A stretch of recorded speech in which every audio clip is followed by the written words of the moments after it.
नमस्ते दोस्तों, आप सभी का मेरे YouTube चैनल पर स्वागत है। आज फिर मैं आपके सामने अपनी आध्यात्मिक यात्रा के बारे में बात करूंगी। मैंने सबसे पहले ये जानने की कोशिश की कि वास्तव में अध्यात्म है क्या, और फिर से मेरे सामने एक सवाल खड़ा हुआ कि अब इसे समझा कैसे जाए।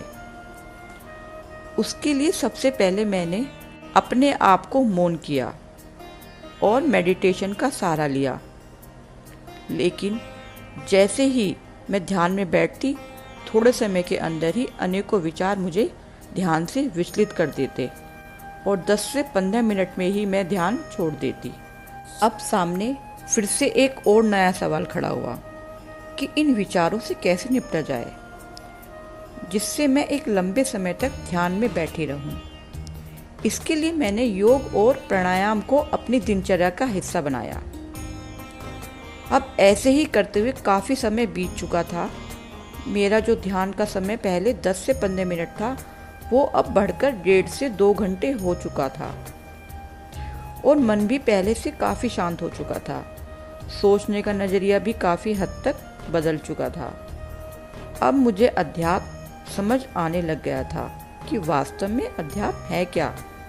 मैंने जाना कि अध्यात्म एक ईश्वर की बनाई हुई व्यवस्था है, जैसे रूल्स एंड रेगुलेशन। उदाहरण से समझते हैं, जैसे हमारे देश में एक कानूनी व्यवस्था है। सरकार द्वारा बनाए हुए नियमों का हमें पालन करना होता है, और यदि हम उन्हें नहीं मानेंगे और उनका उल्लंघन करेंगे तो हमें उसकी सजा और भुगतान करना होगा। एक और उदाहरण से हम समझते हैं, जैसे कि आप 2 व्हीलर पर बिना हेलमेट के निकल गए और थोड़ी दूर जाकर ही आपका चालान हो गया, क्योंकि आपने कानूनी व्यवस्था का उल्लंघन किया था, इसलिए आपको उसका हर्जाना भरना पड़ा। फिर घर आकर आप उसका मिरमरा करते हैं कि आज तो मेरा नुकसान हो गया।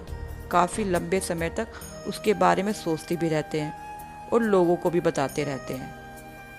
इससे क्या हुआ, आपका पास्ट, फ्यूचर और प्रेजेंट तीनों खराब हो गए, और इससे आपको दुख का अनुभव भी हुआ। अब दुख आने का कारण क्या था?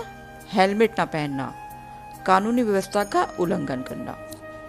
उसी तरह ईश्वर की बनाई हुई व्यवस्था है, जिसका हमें पालन करना होता है। अब मैंने जाना, अच्छा, इसलिए हमारे जीवन में सुख दुख आते हैं। जैसा करेंगे वैसा ही परिस्थिति हमारे सामने आएगी। अब आप सभी के मन में एक सवाल उठ रहा होगा कि हमने तो कोई ईश्वर की बनाई हुई व्यवस्था का उल्लंघन नहीं किया, कोई नियम नहीं तोड़े, सबके साथ अच्छा ही व्यवहार किया, फिर हमारे जीवन में परेशानी क्यों आई? तो चलिए अब हम उस ईश्वरीय व्यवस्था के बारे में ही बात करते हैं। उस व्यवस्था से के क्या क्या नियम होते हैं, और उन्हें सुनने के बाद आपको खुद अपने सवाल का जवाब मिल जाएगा।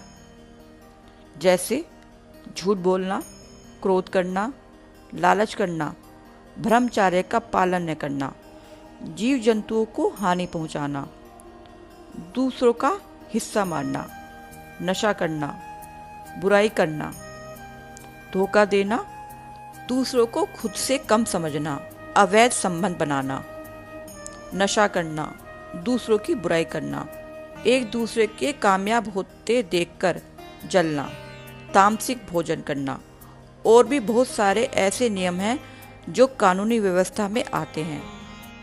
अब आप अपनी आंखें बंद कीजिए और अपना हाथ दिल पर रखिए और फिर विचार कीजिए कि क्या हम इन सब नियमों का पालन करते हैं। तो आपको जवाब खुद पर खुद मिल जाएगा। और बस अब यहीं से स्टार्ट होते हैं हमारे कर्म, और उन अच्छे बुरे कर्मों के अनुसार ही हमारे सामने आते हैं सुख और दुख। अब आप लोगों में से काफ़ी लोगों के मन में यह विचार आ रहा होगा कि किसने देखा अगला जन्म, और किसको याद है पिछला जन्म। तो मैं कहूँगी कि हाँ, आप सही बोल रहे हैं, किसी ने नहीं देखा पास्ट और फ्यूचर। पर मैं आप सभी से एक बात पूछना चाहती हूँ कि क्या आप अपने वर्तमान के जीवन से खुश हैं? क्या आपके जीवन में कोई दुख नहीं है, जैसे चिंता, डिप्रेशन, तरह तरह की बीमारियां, पैसों की किल्लत, पारिवारिक परेशानियां, जिनसे हम कहीं ना कहीं जूझ रहे हैं। मेरे कहने का तात्पर्य केवल इतना है कि ये सब परेशानियां वहीं से उत्पन्न हुई हैं जिनको हमने ये कहकर छोड़ दिया था कि अगला जीवन किसने देखा। आइए एक उदाहरण से समझते हैं। अक्सर हम सभी ने लोगों को एक बात बोलते हुए सुना होगा कि पैसों को हमेशा सेव करके चलना चाहिए। जितना हम कमाते हैं उसका कुछ हिस्सा बचाकर चलो, जिससे आने वाला समय अच्छे से गुजर सके और बुरे वक्त में वो पैसा हमारे काम आ सके। जबकि ये बात हम सभी जानते हैं कि मृत्यु कब हमारा दरवाजा खटखटा दे और हमें जाना पड़े, लेकिन फिर भी हम बचत करने में लगे रहते हैं, पैसों को तिजोरी में बंद करते रहते हैं। तब ये विचार मन में क्यों नहीं आता कि किसने देखा अगला जन्म, किसने देखा आगे का समय। लेकिन जहाँ कर्मों की बात आती है तो हम बोल देते हैं कि किसने देखा अगला जन्म। तब ऐसी मानसिकता क्यों हो जाती है?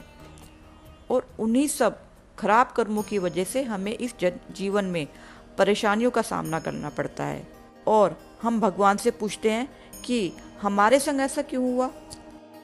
अब मैं समझ चुकी थी कि ये सुख और दुख हमारे जीवन में क्यों आते हैं। कहीं ना कहीं उसकी वजह हमारे अच्छे बुरे कर्म ही हैं, जिसका दूसरा नाम प्रारब्ध भी है। इसलिए कहा जाता है कि अपने कर्मों पर हमें पूरी दृष्टि बनाए रखना चाहिए, जिससे हमारा कोई कर्म खराब ना हो और हमें परेशानियों का सामना ना करना पड़े। इसी के साथ मैं अपनी वीडियो को विराम देती हूँ। मिलते हैं अब अगली वीडियो में। धन्यवाद।